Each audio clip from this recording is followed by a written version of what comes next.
రాష్ట్రంలోని ప్రభుత్వ ఉద్యోగులకు రేవంత్ రెడ్డి ప్రభుత్వం శుభవార్త తెలిపింది. రాష్ట్ర ప్రభుత్వంలో పనిచేసే పర్మనెంట్ ఉద్యోగులకు 1.02 కోట్ల ప్రమాద బీమాను ప్రకటించింది. ప్రమాద బీమా పథకాన్ని అమల్లోకి తెచ్చేందుకు ప్రముఖ బ్యాంకర్లతో సంప్రదింపులు జరిపినట్లు డిప్యూటీ సీఎం భట్టి విక్రమార్క వెల్లడించారు. ఇందుకు సంబంధించిన ప్రక్రియ దాదాపు పూర్తయింది.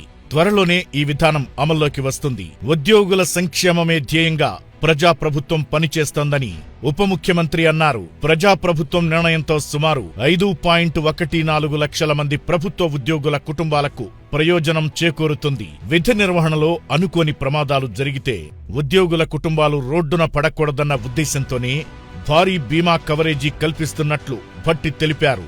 ప్రభుత్వ ఉద్యోగుల సంక్షేమమే ధ్యేయంగా రాష్ట్ర ప్రభుత్వం పనిచేస్తుంది.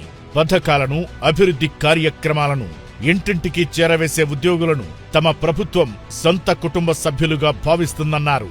సింగరేణిలో 38,000 మంది రెగ్యులర్ ఉద్యోగులతో పాటు విద్యుత్ సంస్థల్లో పనిచేసే 71,387 మంది ఉద్యోగులకు ప్రమాద బీమా అమల్లో ఉంది. ఇదే తరహాలో 5.14 లక్షల మంది ప్రభుత్వ ఉద్యోగులకు సైతం 1.02 కోట్ల ప్రమాద బీమా పథకాన్ని త్వరలో ప్రారంభిస్తామని ఉప ముఖ్యమంత్రి హామీ ఇచ్చారు.